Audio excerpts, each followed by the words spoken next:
Shut up and sit down.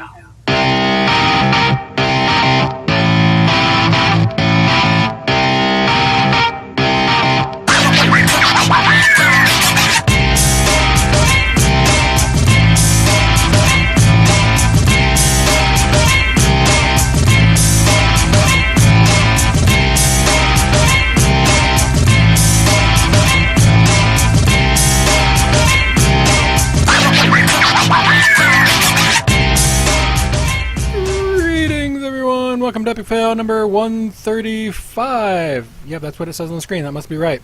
I am Draven Dresden. With me this week are the current co-conductors, at least for this week. Go ahead and switch over here. We've got Gal below me because he likes to be below me. Especially below on the me, DPS Draven, meter. below me. Well, I was talking to the DPS meter. Get your head out of the gutter. And special guest this week. You put me in the gutter. Well, I mean, if you want me to throw you in the gutter, I can do that. But that wasn't what I was going to go for. But special guest this week over here to my left. Everyone else is right. We got Barf. Hello. It's a Barf. So normally what we do. Bartholomew. Bartholomew. Yes, I know, but I call him Barf. Yes, you will use my full name, Bartholomew T. Jenkins. Yes. Bartholomew T.J. What does the T stand for? I don't know. You'll have to ask Cuddles. He's the one who named me. Okay. Before that, I was simply Bartholomew. Okay. Bartholomew T. Jenkins. Well, the Jenkins makes sense because, at least according to your stream, Leroying everything is the way to go. Yes, you were paying attention. Yes. I didn't talk a lot, but I was there. And then, special appearance by Billboard in the lower right-hand corner, which is an actual billboard I found when I was on my vacation. I was going to put it up on the screen last week, and I just completely forgot because my attention span is shiny. Now, Bill is a good DPS player, too. Well, I mean, he's beating you on the DPS every week, so it really, that helps. Check my PM in Discord. Okay, let's see. Alrighty. So, normally what we do when we have special guests, we ask them a couple questions about themselves, that kind of thing. So, Barf, first and foremost, who are you, what do you do, and why should people care? I am Bartholomew, which is a name that I took from my paladin in the Convert to Raid Guild on Airy Peak US, whose name is Bartholomew. I have been playing paladin since Wrath of the Lich King, and before that I was playing Holy Priest, or raiding in Burning Crusade. Gee willikers, what else about me? I have a bachelor's in psychology from the Indiana University of Pennsylvania. I scuba dive occasionally, and I visited BlizzCon for the first time this past November. Fantastic. How fun is that? Yay! All those things are good. The Indiana University of Pennsylvania. Yes, it's in really Indiana. Don't like Ohio because you covered both sides of Ohio, and you're like, no, we're just going to get rid of that, which I don't blame you, being from Ohio. Well, I'm not sure if Ohioans really admit that's part of Ohio.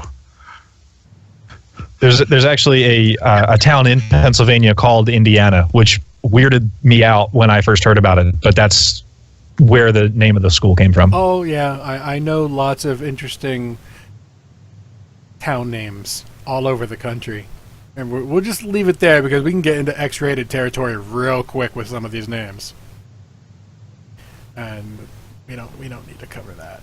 Overwatch League has that covered, which I'll ask you about here in a little bit, Barf, because I think you'll get a kick out of it. Yeah, but buddy. You mentioned psychology and all that fun stuff. You're a streamer, I know that. Yep. What do you stream most of the time? Usually it's something in the retro, old school-ish kind of method. I play a lot of Zelda, I play a lot of Mario, and on Wednesdays I do like a retro variety show, kind of like whatever's next on the I feel like playing it list. Just finished Metroid Prime, going to start Metroid Prime 2 Echoes this coming Wednesday. Before that, I was playing Warcraft 3, I played Banjo-Kazooie at one point, I played, just whatever strikes my fancy, I get into. All right, so if you guys have not watched Barf stream on non-CTR nights, you have to understand he has, I would say, at least tied for the most premier collection of 8-bit soundtracks available with a delicious blast from the 80s theme to most of them. So that's fabulous, and you have to appreciate it. You have to appreciate it. It's all quality, 100%. Thank you so much. Yeah, I would not be surprised if some of those songs end up in the Ready Player One soundtrack, because a lot of those are based around the 80s, and at least in the book. And right. the songs that he plays are based on games that were kind of made in the mid to late 80s most of the time. Sometimes the 90s too. Maybe the occasional 2000 if it's like a retro type game from that. But so it would be feasible to say that Steven Spielberg perhaps even sampled some of his soundtrack from some of Barf's shows. Yes, because time travel and magic. Yeah, totally. Yeah, no, I'm responsible basically for the majority of Steven Spielberg's success, personally, and I think that that's really something that I don't talk about it very much because I'm not much of a braggart, but it's true. It's hard to get away from sometimes. We know. That's why I brought it up, because we figured you wouldn't mention it yourself without prompting. Okay, that went in a direction that I wasn't prepared for. Much like most of the shows that we do, they go off on directions I wasn't quite prepared for, which is why I would probably make a terrible dungeon master for Dungeons and Dragons. Well, or a great one, I don't know, because I'm so used to everything going everywhere. Just run with it. All right. Galv, what have you been up to this week, though? I would say majority of time is spent between nurturing my dog, working, and raiding. Did a little bit of Civ 6, trying to keep up on that because there's an expansion coming, and it looks really interesting the way that they're adding to Civ 6. And a little bit of Tropico just while I'm watching movies and stuff. And if you haven't played Tropico, it's a Banana Republic simulator, which is ridiculously funny. Like you want to research diplomacy, right? So you click on research diplomacy, and your captain of the guard, Penultimo, says, "Sir, we went and we tried to rob the French Museum of Combat Success, and all we found was this white flag." So it's got a lot of really good humor to it. But Vex has done well this week. We got... where we get up to, we're fighting Coven, and then Fire Department caught up to Coven because their trajectories are roughly the same. I stream on raid nights for both Vex and the Fire Department, and it was really fun because Howland watched us play against Coven and the couple of bosses leading up to that, and was very engaged in the chat. So I appreciate the viewers that night, because the people that watched me toil with Vex came back on Monday playing with the Fire Department, and it was obvious that some of that, having seen it from my perspective or whatever, it felt like it helped out, so that was fun. That's it, man. That's my week. There was also Dairy Queen, but that's another story. My week has been less game for the most part and more real-life drama and stuff. Taking care of some month-old puppies now. Couple times. Yeah? Yeah, my cousin... Well, a little bit of backstory on this. It's my cousin's dog... Well, two of their dogs had puppies together, and they're going to end up being ankle biters when they reach max size. And right now they're cute. I don't know what they're going to turn into when they're adults, but right now they're cute. And so I'm going down helping out with that because they're having some real-life medical issues and stuff like that that keep them from being able to do a lot. So that's what my life has been, outside of, I can stay home and play games today? Well, you gotta remember to feed those dogs. It's like you grab in the pail of the dog food and you just spread the dismembered pixie parts on the ground. Today was the first day of actual puppy food and not just off from the mom. So they're just getting to that point where actual puppy food, water, that kind of thing. And my mom decided to tell me, I'm getting 2 of them to go with her other 2 dogs. I'm like, you don't need 4. It's okay. 2's fine. But taking care of 2 dogs and taking care of 4 dogs is basically the same. yeah, especially when the same the thing. second set of 2 is going to be about the size of one of the other one when they're combined. Yeah. So Oh. yeah, it's not a whole lot. And different. luckily, if the older 2 are well behaved, the younger 2 may model their behavior after them. So Well, if they get the choice between there's a lot of things that I could pick. Like during this scenario, pick this dog. Pick this scenario for this dog, and back and forth like that. Hopefully, it works like that. I know that's not how it's going to work. It's going to be the bad behavior out of both, because that's just how it works. But other than that, yeah, you mentioned raid and all that fun stuff. Time walking has been going on this week. I've done a few of them. I've gotten 0 items worth anything, so vendor trash and all that fun stuff. Is that a commentary on your gear level or your RNG? Yes. Okay. It's both. Because the Black Temple stuff right now is 930. It's 930. So I mean, it's reasonable to think that you could get something out of there, but like, well, if I would have realized it was 930, I probably would have taken my mage to Chicken Knight instead of my piece of crap Demon Hunter. Well, one of my piece of crap Demon Hunters, since I have so many of them now. Freaking army of Demon Hunters, Jesus. And but yeah, they've given up everything. I know, I've given up everything for this army. Sacrificed. Yeah, but unless they Titan Forge, my mage and my paladin have nothing out of normal at this point. I mean, I got really lucky with my mage. I went through Raid Finder and got gloves that Titan Forged to 955, which I think is the max that Raid Finder can Titan Forge to. I was like, yes, 4-piece. Holy crap, 955. Yes. So that was fun. But yeah, I've been upping my army of 110s in preparation of my Year of Disappointment for Valentine's Day event. So Yeah. You mean in-game disappointment? Yes. I know where you're going with that, so yes. I'm just sorry. I may have veered towards the mockery and cruelty department. Apologies. Ah, you're fine. Yeah. I'm used to it from you. But yeah, how many 110s do I have now? 5, 6, 7, 8 on Airy Peak, and like 10 on other servers combined. So I have a few now. Admittedly, only 2 of them have any actual level of gear that's worth talking about, and the rest of them are like, here's a bunch of 880 gear that Antorus, or not Antorus, but Argus gave me for alts. And that's about it. But, yeah, fun times. But enough about me, because honestly, not even I care. Let's talk about Blizzard stuff, because that's what we're supposed to be doing. It's been a busy week, too. It has been a busy week. You wouldn't tell by the show notes, because I kept them really simple this week. Normally I go into, just for Barf's point of view, I do usually have a little more involved show notes. This week I was just in a rush, because I've been home so little this week. I mean, I think the only game that didn't have a significant announcement was D3. Yeah, StarCraft really didn't have anything huge either. But it did have a little bit of stuff. And yeah, Alessander in chat is mentioning she did send me some stuff. I looked over it.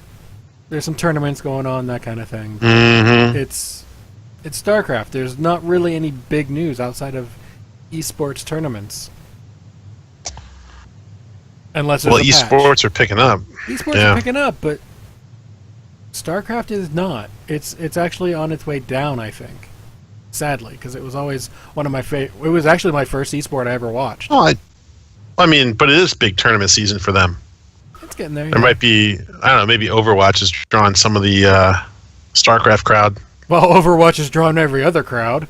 Just ask Pornhub. Yep. Wow. Show title: Just Ask Pornhub. Maybe. I was laughing so hard when they announced that, man. Like, I saw that come by on, I don't remember if it was on Blizzardwatch or it was on one of the news aggregate sites, talking about how part of some of the data that they had released was that during Overwatch League, they saw a marked decrease in viewership. And I was like, that is so funny to me. That is wildly hilarious. Yeah. And it got to the point where the news came out, and then certain people, we won't mention this name, did her... You know what? Maybe that was where I heard it from. Yeah. Her job is doing, like, news articles and stuff for esports. So, of course, being who she is, she got a hold of that info, and here's her doing her job. And then some of the esports, like, what was it, Monte Cristo, I think is his name, got a hold of that article and retweeted it out. And and everyone lost it. I was like, at that point, you knew it was a big thing. And I'm like, yeah, I thought that was amazing. Right. Well, so there is StarCraft news. I don't know if we've already started with StarCraft news, but yeah, it's big time tournament season. The StarCraft AI tournament, you probably already see. I mean, we should all just read chat because Alessandra is feeding us all the nuggets. The StarCraft AI tournament was won by a kid at USC. Well, that's freaking awesome. I mean, the way that they're going with that, with these programmers and developers and things like that, fighting over those spots is pretty cool. Not my bag, but it's certainly impressive, especially from a grassroots developmental standpoint. So, yeah. Still waiting on the.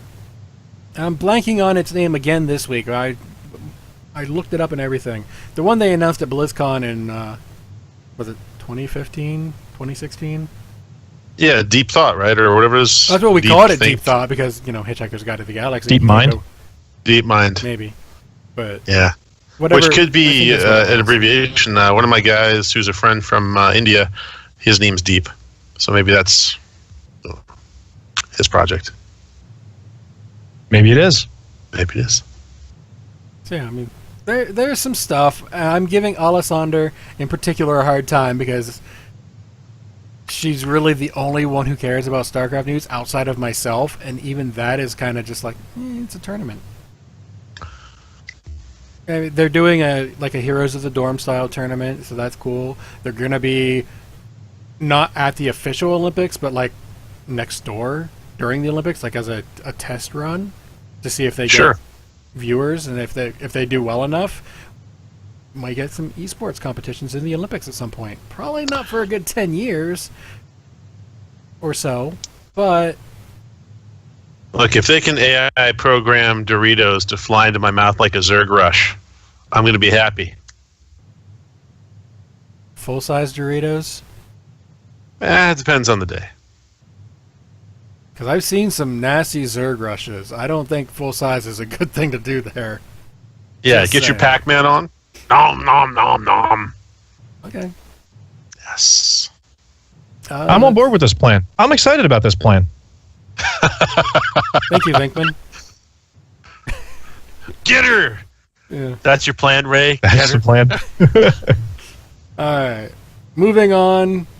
We could go into more detail about StarCraft, but there's tournaments. That's what you need to know. Heroes has Heroes of the Dorm, which we just mentioned a minute ago, which is college teams fighting for college tuition, thanks to video games. There's not really a whole lot of info out, except for some of the dates, like the sign-ins have started. We don't know where the finals are going to be, anything like that, but that's usual. If I were Blizzard, I'd put the finals in their stadium. I think that's what they're going to do, just because they have their own stadium now. Why not? Fill it up. Book all those dates up. Every time they have to run an event, load their property. Actually, check that. They're not going to do that, because it's going to be during Overwatch, and there's no way they're going to cancel anything Overwatch right now for Heroes, sadly. Well, Overwatch League is what, Wednesday through Saturday? Wednesday through Sunday? Wednesday, Thursday, Friday, Saturday, yeah. Okay. And Heroes is usually Friday, Saturday, Sunday. At least for the HGC. I don't remember when Dorm was, but it will overlap with Overwatch, so there's just no chance it's going to happen. as much as I would love to see heroes get more support the way that Overwatch League has gotten, because Overwatch League, Overwatch just in general, but the league specifically just exploded. It's so popular. I would love to see the same level of treatment and reception from Heroes of the Storm. I agree with Draven that it's not likely, and because it's not likely, they're not going to... I'm surprised that they're having any overlap at all in the time slots, regardless of where they host it. Like that's a surprise to me. Yeah. You think they just piggyback one after the other and book dates? Well, the problem with that, though, is with the HGC in particular, you're looking at 7-8 hours at least per day that they get run, and Overwatch is running a good 5-6. Man, she is really keeping us on track tonight. Heroes will be broadcast on cable TV this year by Raycom. Heroes of the Dorm, that is. Not Herpes of the Dorm. Sorry. God, that's another good show title. Herpes of the Dorm. Alexander, you're such a wonderful contributor. If it wasn't for the fact that I'm trying to be positive, I think Herpes of the Dorm would be a great title. but that would... No, I can't do it. I'm sorry. I might subtitle it Herpes of the Dorm, but it is not going to happen for show title. Sorry. So show title would be... Oh, go ahead, Barf. I was just going to say I've been watching a lot of Brooklyn Nine-Nine, and it's taking everything I have to not just shout, Herpes of the Dorm, name me your sex tape. It's just everything I have. I had to prep it and then say it so that if I didn't just shout it out, it would... I needed to get that out there. I'm sorry. We can continue with the show now. No, that's fine. I mean, that's 2 video games we've had talk of some version of porn of some kind. Right. Also, that was the big news for Heroes. There was this other little thing that came out this week that I hinted at, especially to Barf on one of his streams a while back, about the next hero and who it was going to be. And who is it again? I don't know. I can't really see her name through this green crystal. Maiev Shadow Curtain. So Shower curtain? I'll give you my fear straight off is that anytime you play Maiev and you're in a group with Illidan, all she does is just bitch. I want that actually. I want them to go back and forth, not the entire game. But I want that to be the main interaction, whether he's on the opposing team or on the same team, they just argue back and forth. It'll be a cathedral run all over again, just like the entire match. Yeah. She's always done. Chase me. She's definitely going to have some interaction with Illidan, but she would also have a bunch with Tyrande and Malfurion too, because she hates them, or at least she did back in Warcraft 3 when Tyrande just walked into, her spot and slayed all of her dudes and just let her 10,000 years worth of prisoner get out and didn't consult her and all that jazz. They've got some beef. I can't wait to hear the shade that they're throwing at each other, man. It's going to be amazing. That is more interesting to me than the Illidan factor, which will be there for sure. And also, if you think about it, she's into prisoning and killing evil things. Well, we have an entire game called Diablo. Who has a bunch of characters in Heroes. She could have all kinds of... She'd be like, what? I mean, it'll be like Diva with any StarCraft character where she gets all excited. We'll actually get to hear excited Maiev being all, look at all these demons I get to kill. Look, any chick that's into putting things in chains and beating on people, man, is going to be a good character for Heroes of the Storm. Yeah, and hopefully we get a not how I expected that sentence to end. To end, but you know what? That's fine with me too. You gotta leave a little of the imagination. Yeah. Hopefully we get a Khadgar skin from Maiev, so that she can complain. That'll be interaction for that skin only. Or if in this Maiev, how could you leave Khadgar in charge like that? What are you, stupid? Did she have any interactions with Maiev? She just... Okay, no, she talks to Maiev about Khadgar. Got it. Right. Yeah, she talked to Maiev about Khadgar. Or if it's a Khadgar skin, she's just making fun of him the entire game. Well, Maiev, though, got possessed by the Legion. I mean, how does she get to, how would she get any sort of like, well, I wish I still had that guy. No, he was possessed. Still better than Khadgar. Fell no. I don't know. I like puns. All right, let's see. So which one I'll of keep these my is Khadgar. Galv?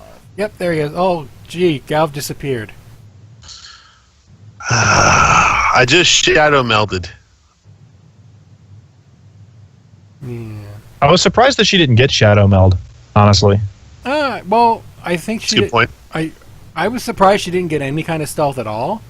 I figured maybe a level 20 talent at bare minimum, but I'm not really surprised about the lack of a stealth trait or anything like that. But some kind of a stealth I would have been. Okay, that makes sense. But she looks interesting. I love that they showed off the one combination that I thought was going to be the best possible combination for her, and that's Maiev with Diva. Yeah, yank them all in so you can Yank blow them them all all. up. It's like Diva bomb, yank them all in, and they're just like crap. Yeah, they clearly took some of her abilities straight out of Warcraft 3. Like Fan of Knives it's not quite the same spell, but it's almost the same spell as it was in Warcraft 3.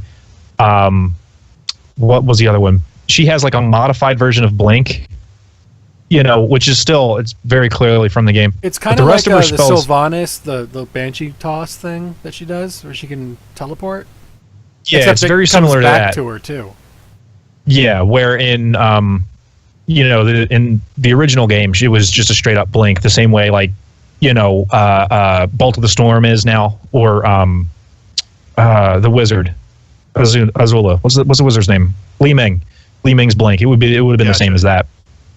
So it's cool that they're doing all this. Well, we've already done this before, so how do we change it up and make it different and unique for this character type of moves? It still looks a lot like.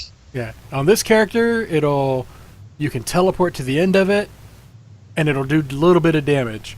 But on this one, it'll do a little bit of damage, but it'll come back to you. But during any of that point, you can just go whenever. Mm-hmm. So, and it doesn't turn off buildings. So I still say Sylvanas has the edge there. Yeah, well, I mean, she's got sort of a paper mache front on the other side, so we'll have to see how strong Maiev is. It depends on how thick the shower curtain is. Yeah, I gotta tell you, man, we've listening to all the Frog Pants shows and Scott Johnson yammering about the shower curtain. I was a little disappointed that the alt skin that they showed off in the preview for her wasn't her like in a bath towel with a rubber ducky and the shower curtain around her shoulders. Oh, that's like totally the summer skin. You know it is. That's I fantastic. hope so, man. And I mean, or Halloween. Wicked Kitten in chat is talking about, no, she looks good. She looks great. This is the best version of Maiev we've ever seen, in my opinion. Like, she looks phenomenal in this. But I kind of really was hoping for like a rubber ducky and a back scrubby weapon. Like, I kind of had my fingers crossed. I didn't think they would do it, but I kind of really hoped. Yeah, like loofahs. I'm kind of surprised that we didn't get any of those like little shadow trap things, like the Illidan fight in Black Temple, where she just throws a trap down and you get stuck there. We did get the fell crystal looking thing instead, so I guess it's a nice compromise. I'm not sure how I feel about it yet, but she definitely looks interesting. I will definitely be picking her up probably day one. I'm going to try her out first to see, but yeah. And then we got the HGC going, of which I'm paying some attention to, but not as much as usual. Partially because roster apocalypse, and I'm tired of those. I have no idea. And name apocalypse on top of that. I don't know who any of these teams are. Like, who was Method before Method bottom? I couldn't tell you. Yeah, I mean, I do admit, though, I have put a lot of my attention on Overwatch League. And a lot of my other attention I was spending on some of this other stuff is just gone. It's evaporated. Yeah. I mean, that's fair. Overwatch is getting a lot of the attention. It's just, don't get me wrong, I like Overwatch. I like Overwatch League. They're great games. They're both fun to watch, all that fun stuff.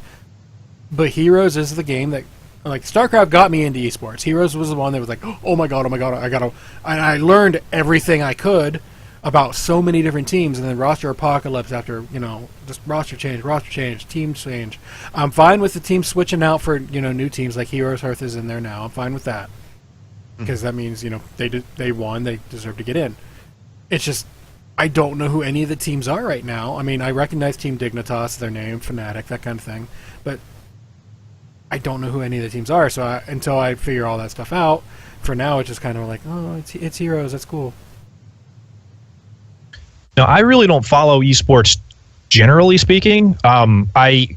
If there's a game on, I'll put it on, but I'll put it on in the background, so I'm not really the one to keep track of all the players and all the teams. Is this kind of change up? It sounds like this sort of change up is really, really abnormal in the esports scene. Is this the sort of thing that you would see in other games? I couldn't tell you for other games. Like, I know in Heroes it happens pretty much every chance it can. Like after every section. With Overwatch and the Overwatch League, it's set up way different, so it's a lot harder for that to happen. You actually have to physically be traded, like physical sports. But StarCraft is single player. So you can at least know the name and be like, I don't care who they're representing, they're cool. Yeah, you would follow the player. I didn't know if either of you had any background in Dota or League Esports or Team Fortress. Well, to my knowledge, I used to play League of Legends. Counter-Strike. And Dota or League of Legends, I don't recall this level of activity. Usually you get people that intentionally group together. I mean, I even went to the trouble at one point. You could do on FanDuel or the other ones. You could bet on different League of Legends or Dota players for who's gonna. You could do fantasy one-day lineups for who's got the most points for mid or who's got the most points for jungle, that kind of stuff. And I don't remember roster changes happening. A couple players, sure. You're always someone drops off and you pick up someone new and hot. Not like this. But maybe it's just not things I'm familiar with then. Yeah, just the level of changing is tiring, trying to keep up on. And like Alessandra said, she doesn't follow teams, countries, cities, or anything like that. She follows the actual players. And that's fine, except that in Heroes in particular, it's a team game.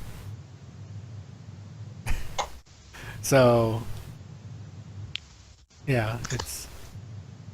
Sorry, we're getting distracted by small childs. I'll take care of that real quick while you can... Yeah, I got you covered. Just to be safe. But yeah, it's just one of those things. It is what it is. I'll eventually, figure everything out and be cool. See, I had that same thought, but equally, I mean, Heroes Esports isn't really new anymore, right? Like, you'd think that after a few years of doing this, things would have already started to settle down, and it only seems like that they're getting more influx. All good. Yeah. Well, I think part of it, and at least in terms of Heroes, is it's still kind of, in terms of esports, new. I mean, it's not new, but it's still kind of new, so they're still trying to figure everything out. But look, in terms of esports in general, sure, but StarCraft is 20 years old, so how do you compare it? Yeah, but say things like League of Legends, another team game. Admittedly, it's a little more one person can carry type, but that's another story.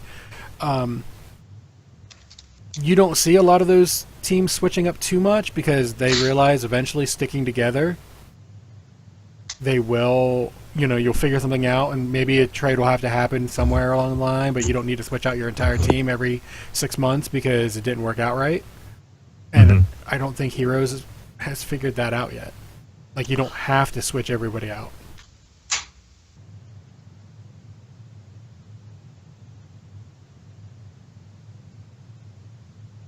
But,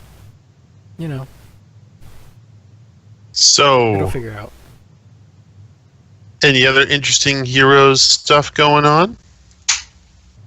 Valentine's Day will be coming up soon. We'll get some interesting Valentine's Day skins, I'm sure, but we don't know what that is yet, so that'll be another show. Maiev and Illidan will have their own matching Valentine skins. And they'll hate it. They'll be so upset. It'll be great. Blizzard, please do this.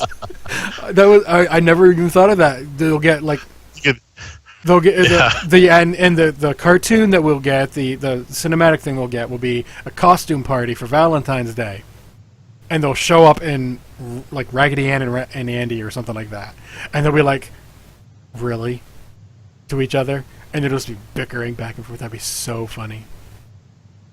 Well, when you're doing Cathedral, man, you could cut the sexual tension in that instance with a warglaive.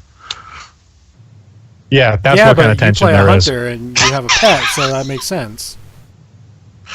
For you, I mean. Anyway, we'll figure out what the new skins are whenever the Blizzard tells us about it. It'll be interesting. Hearthstone, a game that I play dungeon runs, and that's about it. Apparently, some news happened there. Gal, why don't you talk about that? Because there's fabulous news.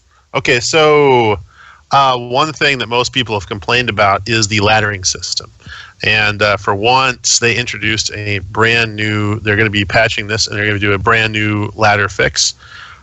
Every rank is going to have 5 stars to it. Okay. If you've played Hearthstone Ladder, you'll know what I'm talking about. But it used to be you start off with 2 stars, 3 stars, 4 stars, etc.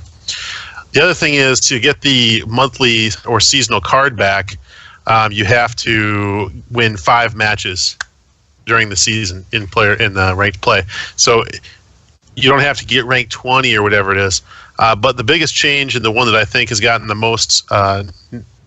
most impetus from the player base, is that when the season resets, you don't get like, oh, you got 6 stars, and that, you got to 12th, so now 6 stars get you back to rank 20. They're going to bump you back 4 ranks.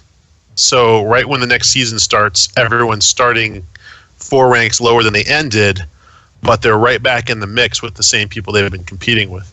And I did not get to see the whole interview with Ben Brode, but those are all very, very welcome changes. So that's been pretty important.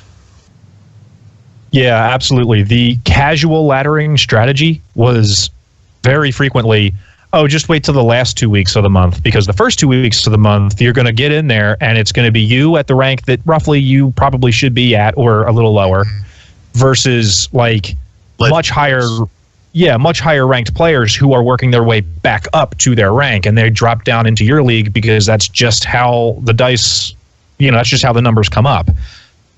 This is going to seriously alleviate a lot of stress from your level, your rank 20 to your rank 10 players who are suddenly getting inundated with high level decks, like real min-maxed decks, players who have been playing for a ton of time and have a lot of practice. It's going to make things easier and smoother, I think, probably on everybody except for those legend players who enjoyed their couple of days worth of stomps before they got back up to their high ranks. But you know what? They have enough going for them. They don't need any favors from me. Well, right. Well, here's the thing on that, though. They're still going to have some of those stomps, because just because you're back to rank 4, that's where legend starts. So does rank 1. You can still fight like rank 5 and stuff like that. So you're still going to get those people that are maybe pretty good, but they're not going to. You could still probably stomp them if you're min-maxing to that point. Not as bad as fighting the level 20s that they probably were prior to, but yeah, exactly. It's better than someone who's just getting into the game at rank 20, walking in and getting S-housed by ranks 16 through legend, who are trying to grind their way back to where they think they should be. I mean, that's going to be much, much better. And I think the parity will start immediately in season play. And I'm pretty sure that all of these changes suggested came straight from the player base anyway. None of this is contentious. It all sounds straight out of the, hey, Blizzard, please give us this solution. Yeah. I think that, yes, generally, by and large, that a lot of these have been what people have been asking for. But equally, whenever I hear statements like that, my first thought is, yeah, but the audience never knows what they want, man. So frequently the audience demands something, and then the reality is, it's like there's the Henry Ford statement about how, or quote, where he talks about if I had asked my customers what they wanted, they would have said a faster horse.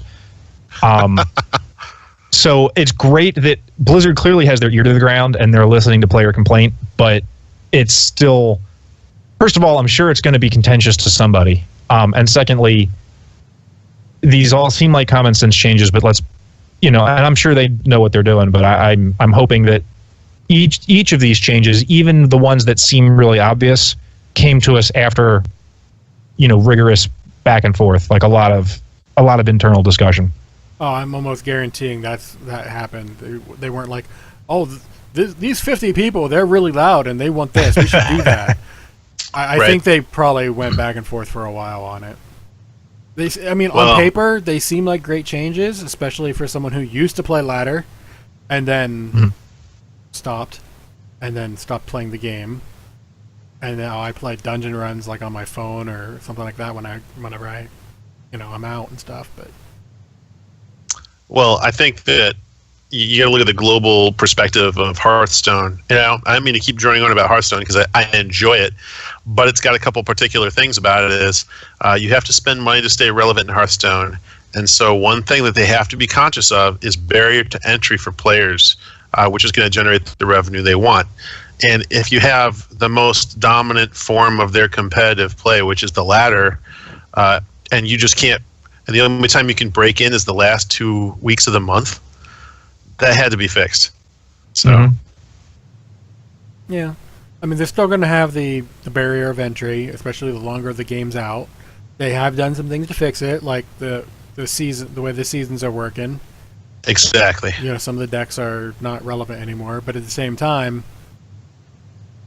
at this point, I feel like if I wanted to, I couldn't get back in without spending like a good $40-50 on card packs. Or if put in a lot of time over the next month or two to try to earn that and spend money, just not as much, because I didn't participate in like the last 2 expansions because I was so far behind because I stopped playing. It just got to the point where I was like, you know what, I guess I'm just done. And then they did the dungeon run, which was freaking brilliant because obviously I'm playing the game again. But Right. I'm only playing Dungeon Run because I get access to whatever cards they give me. Well, let me give you a question then, Draven.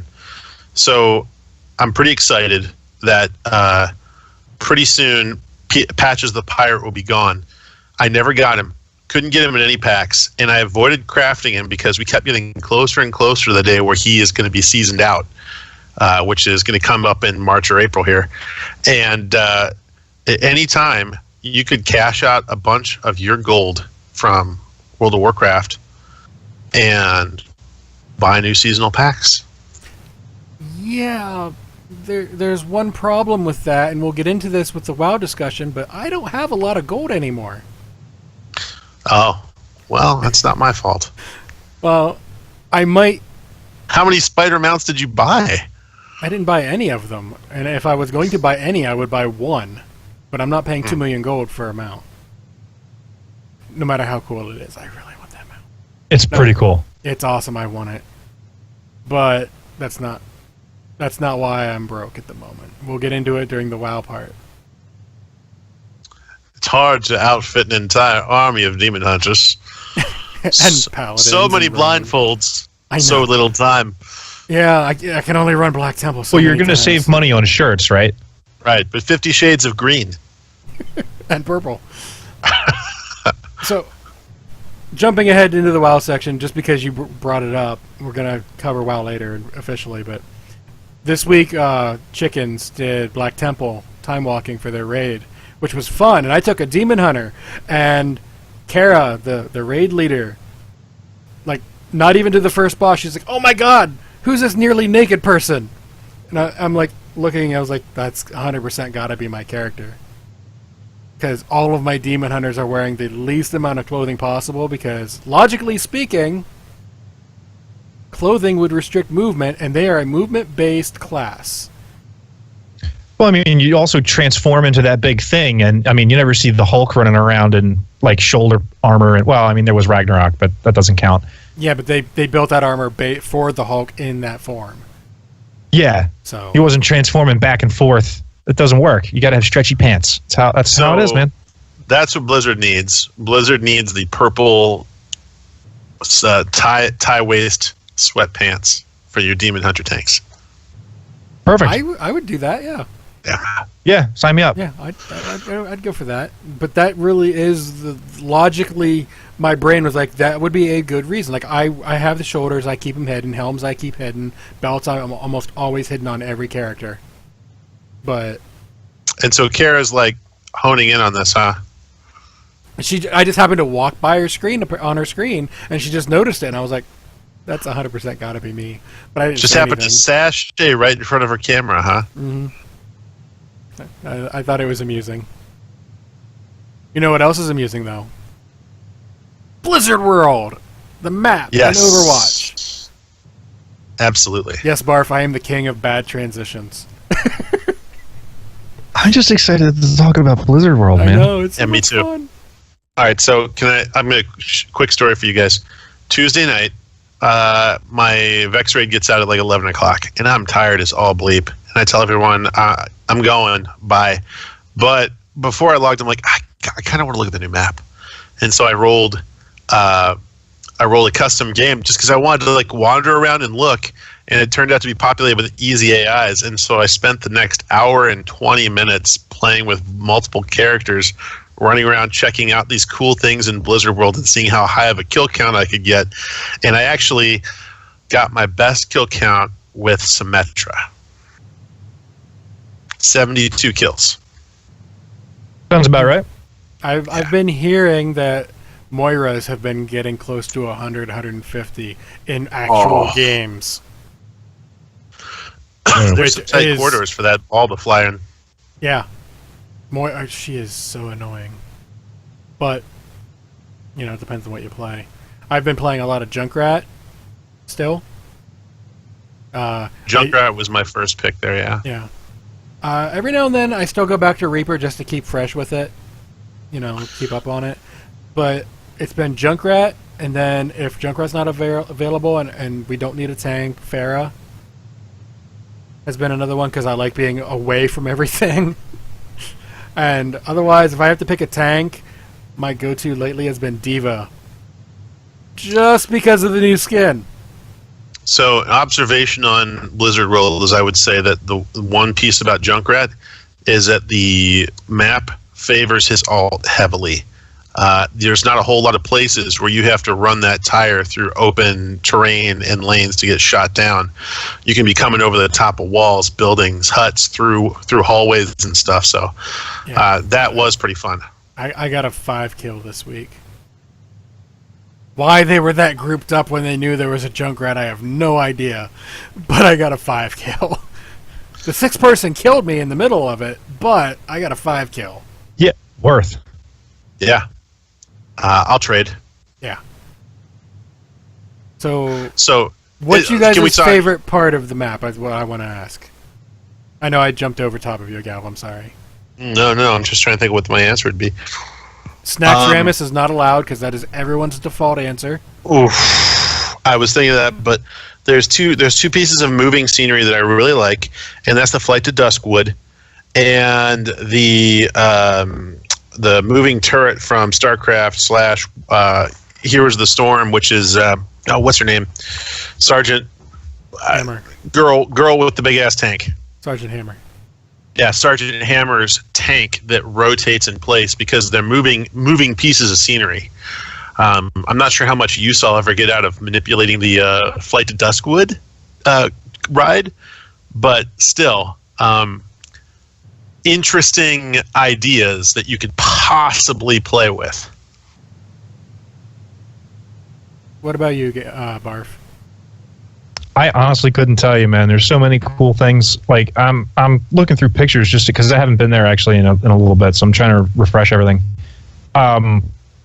I couldn't even tell you, man. Like I love the entryway into Stormwind. How it's like, yes, you know, the statues all standing there holding their stuff up in the air like this, and then there's like a bathroom with a Murloc sign on it right next door, and then there's like all those little nods to all the different properties.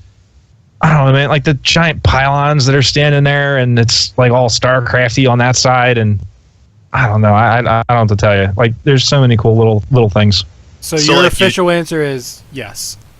Yes, my official answer is yes. I'm just in love with the whole idea of a Blizzard theme park, actually, more than the video game. I kind of don't care all that much about the video game. We can tear down Disney and just put Blizzardworld. There's enough Disneys. Right. Yeah, Lost and Found Vikings is too small of a piece there, but it is fantastic. Welcome to the show, Alan. I like, if you start in the Hearthstone Tavern, a couple of things is you can shoot the chandeliers, you can break the bricks, you can open the chest and hit them and gold spills out. But the chandeliers in particular in the Hearthstone Tavern don't move very well if you shoot them with guns. But if you hit them with something like a beam weapon, either Symmetra or like a Maiev, man, those things freak out. It's hilarious. Yeah. The same thing with the shark at the, you shoot the shark with like a 76 gun, barely moves. You hit it with a beam weapon of any kind, and it's like, oh my God, that thing is flying through the air and dangerous. I'm kind of curious if they made it so that if the shark itself got over like the pier, and there just happened to be someone there, if the shark would go Gark! And kill them. If they could make that happen, that would be hilarious. It would be like a environmental kill.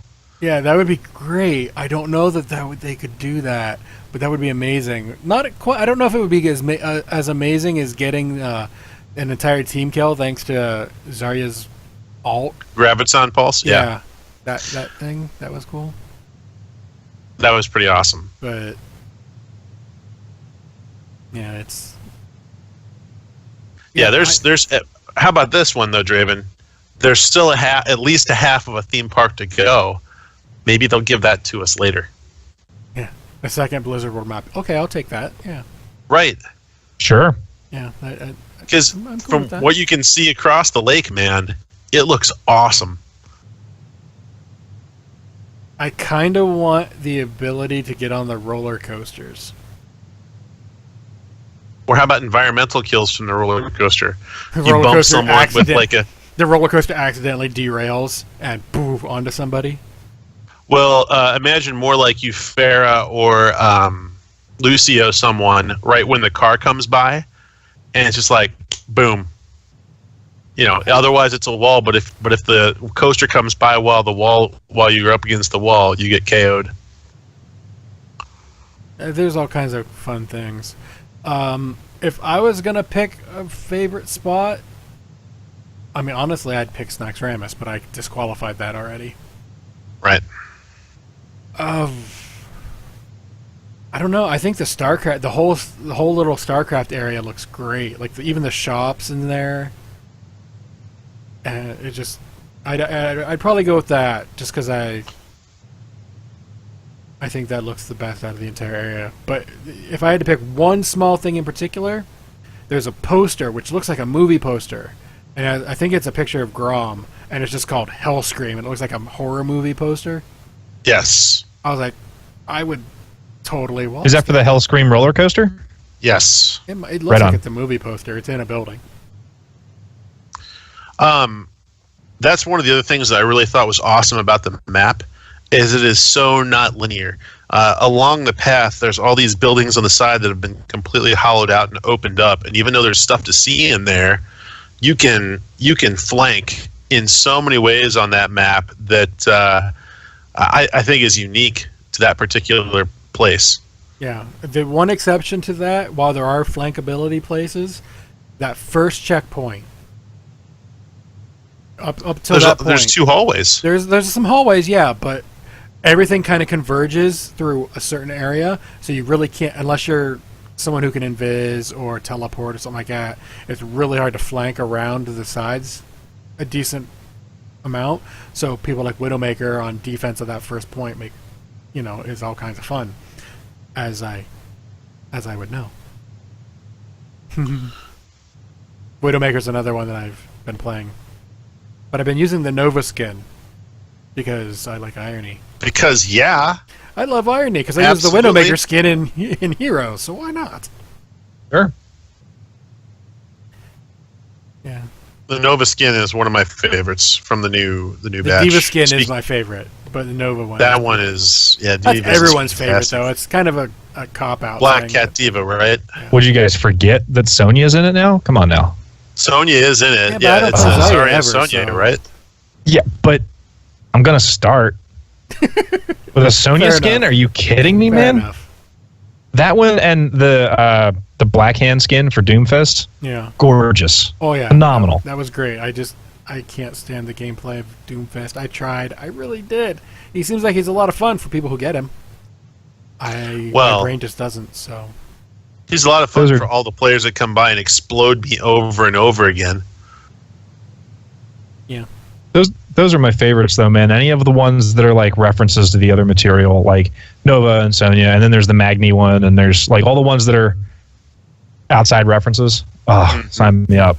Give me them. I want I them. did finally change from Pumpkinhead Reaper to this new demonic type looking Reaper. I thought it's the first one I've bought since for Reaper. Mhm. So I was like, yeah, I'll use that for a little bit. I'll probably go back to Pumpkinhead, but for now. So, just as a quick aside, since we're talking about Overwatch, the new maps and stuff, is all the other turmoil out there with loot boxes. I know that everyone looks to Overwatch and points and say that's the successful model, and I would agree compared to the ones that make combat-related changes. I still think that you can play the game and not spend a ton of extra cash unless you want to change your look, and you've got the same chance of playing as everyone else, more or less. So I like it when they come out with new material. It gives people something to collect, and I still think that's of all the loot crate systems I've ever played in all these different games out there, Overwatch is still the most satisfying as far as you feel like you actually have some control over your gameplay experience, even with loot crates. I also like the Overwatch model in comparison to the Heroes model, because in the Heroes model, I get a quote unquote get to re-roll my box if I don't like it. And what that ends up meaning is I re-roll 2 or 3 times every box. So I never have any gold because I'm constantly putting gold all into re-roll boxes. And I feel like, maybe, I'll get that better roll or that legendary that I've been looking for or whatever. But most of the time, I just end up getting something of equal rarity or equal value in my eyes, which is usually just shard value because, most of the time I've got my skin that I want on a certain hero or whatever. So like if I get other Tyrande skins, great, but I'm not going to use them. Like I would really rather, but I re-rolled and I spent a bunch of gold to have the privilege to not use that skin. So I would really, as much as I enjoy the idea of having this feeling of having choice in my loot boxes, I kind of would rather not feel like the word need is a little strong, but I feel like I need to re-roll in order to fully get my loot box value, but it burns all my gold to do that, so I'm not super thrilled with it. When I get an Overwatch loot box, I get it, I open it, I look at all the shinies, and I move on, and that's all there is to it. It just feels a little better. Yeah. Absolutely. My one complaint, I'm cool with the re-rolling. Sometimes I re-roll, sometimes I don't. It depends on what I get or, that kind of thing. But with Heroes, the voice lines, we don't just get rid of them. Either give them all for free or just get rid of them. We don't need them. Sprays, okay, fine. Banners, okay, fine. Voice lines, we don't need in the game. No one cares. I don't know a single person who actually cares about the voice line in Heroes. There's an important update coming though to Barf's point is the Tyrande skins. When you open the Tyrande skins, they're announcing that ahead of time because there's such an emphasis on it. Tyrande! Every time you open a Tyrande skin. Great, good. That's what I'm hoping for. Yeah. Yay. Excellent, fantastic. Great change. Game mute while I'm opening boxes. But I do like the ability to re-roll if I get like 3 voice lines I don't have and then something worth 5 shards that I already do. Because I'm like, I don't care about voice lines. Re-roll, because chances are I'll still get voice lines, but hopefully not 3 of them. As opposed to with Overwatch, my one complaint, I would like the ability to re-roll there too. Maybe once or twice. You don't need all 3. But my I one think their complaint gold conversion though is really good. Yeah, the events. Relatively. My one complaint about loot boxes in Overwatch is the events. 3,000 gold for one legendary skin. Whereas the regular legendaries are 1,000 gold. And these event ones are only available for maybe a month. You can't, almost impossible to get all of them without spending a ton of cash on them. That's just... It's cosmetic, I know, whoop-de-doo, but don't need to worry about collecting them all, blah, blah, blah. But it's just one of those, like, things about Overwatch loot boxes, in my eyes. So, I don't want to miss it. Overwatch League. If you guys have followed, I know the viewership has dropped off a little bit as some of the initial jazz. You know, people are kind of settling in and still doing good. It'll normalize. It's over 100K still. So it's fine. And that's good. That's good. You can't expect the initial numbers to stay at that rate. People are going to find what teams they're interested in and start following those. You know, it'll normalize. It'll find its groove. But the match quality is continuing to oh my God. I wish I could remember the teams just the other night. There was a knockdown dragout between was it Dallas and someone else? It came down to a Junkertown map where they almost did a full hold, and then the offensive team rolled right through to the end, and it ended up going to a Lijiang Tower death match right to the last second on two teams that wasn't expected to be that competitive, but the play was just, I mean, it's getting better. So, wow. Not disappointing in the slightest. Mm-hmm. Right on.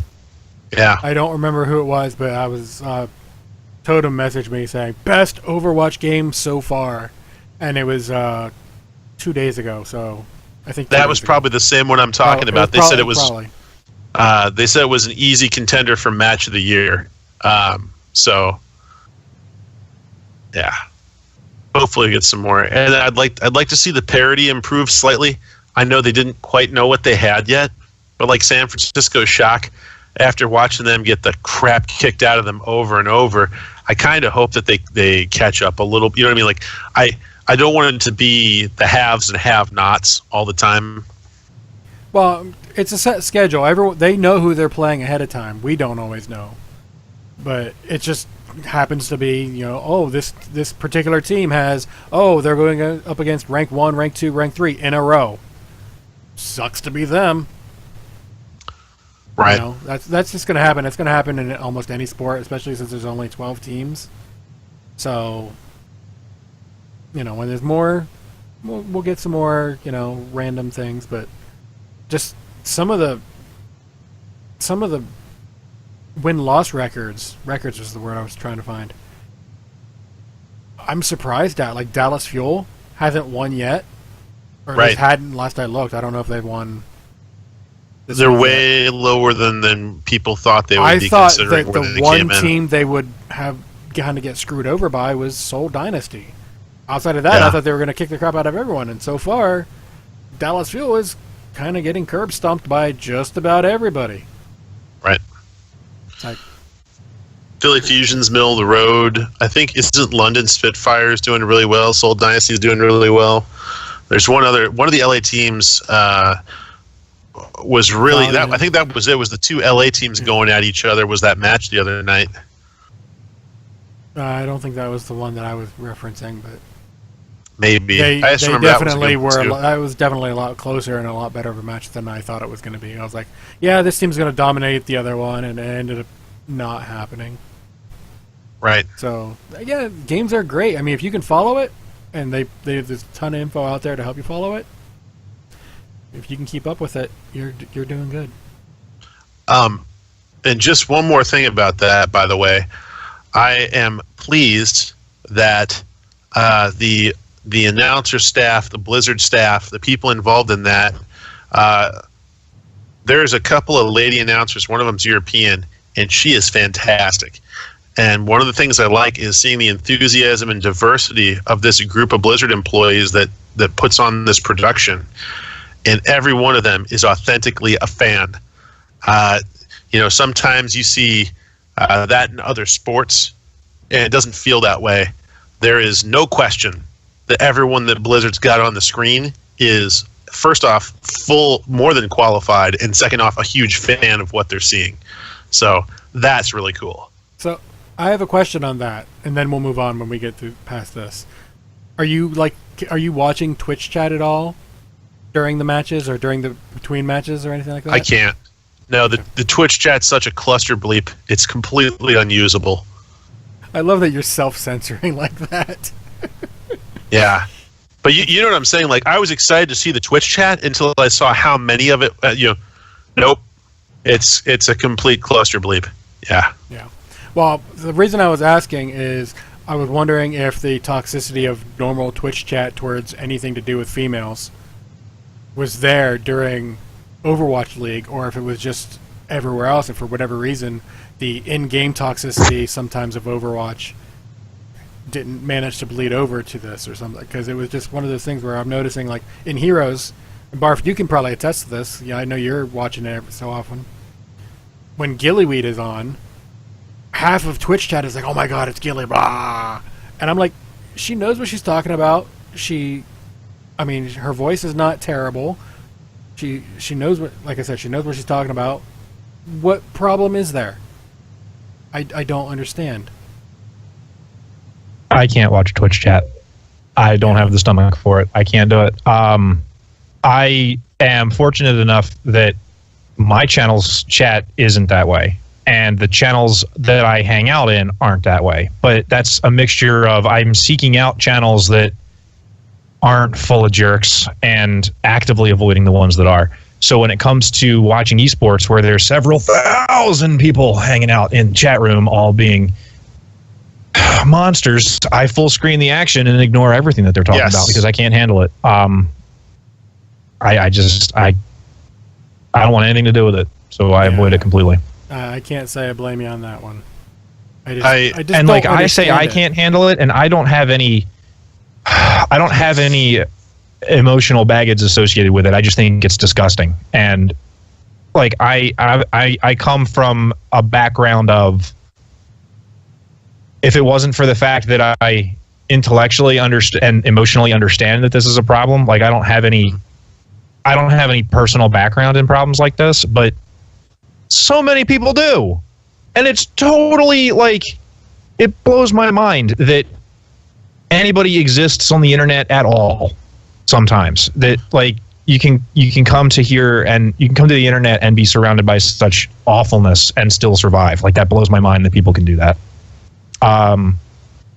So no, short answer is no. I stay away from Twitch chat on esports time.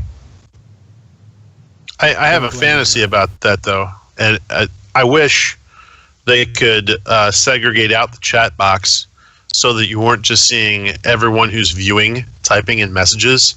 Maybe there'd be like most of the chat box is one thing, or you could like flip between. What I want to see is I want to see the people involved. Maybe like the only people in the chat box are observations from other players in that night's matches, or the announcers, or key members. Like, I would be really interested in seeing maybe 100 comments over the course of 10 minutes between key people involved in the production. That would be interesting to me.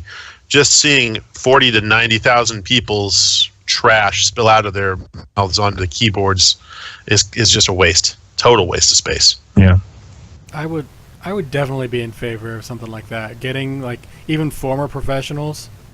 Like I'll use Heroes again for the example. Getting someone like Dunk Train to analyze the match as it's going and be like, see what they did there? That was bad because, or that was amazing because, as the match is going, and I'd be like, notes, okay. Mm-hmm. Yeah, as opposed to exactly. Twitch chat, which you're like, okay, I'm just gonna full screen and enjoy the match. Yeah, enjoy the show. And I mean, Twitch does have one advantage in planning something like this, in that somebody can take their channel, host it, and then have that sort of small group discussion in their own chat. I don't know if that's a common practice or not, but it's totally viable as far as like, yeah, or like what Haaland is saying, like Twitch chat being like director's commentary for esports, or yes, what Carrie Ann is saying about having other teams commentating on a match that they're not playing in, like you were talking about before. Any kind of limit on the any kind of limit on the chat would be great. Thank you. The please. one problem I have, I could or at least foresee with having the other teams, is they're not going to want to point out what they saw as a possible mistake or something they could exploit, because it's something they could exploit later. So that would be like a strategy thing. So I don't see other teams actively doing it. Hence why I mentioned Dunk Train and for Heroes at least. I don't know what they could do for Overwatch outside of, we got to get Jeff Kaplan in there. That might be too memey. But I mean, but if you want to build the brand, having the option of letting players that aren't, I mean, you say they might be giving away something, but they're building the brand.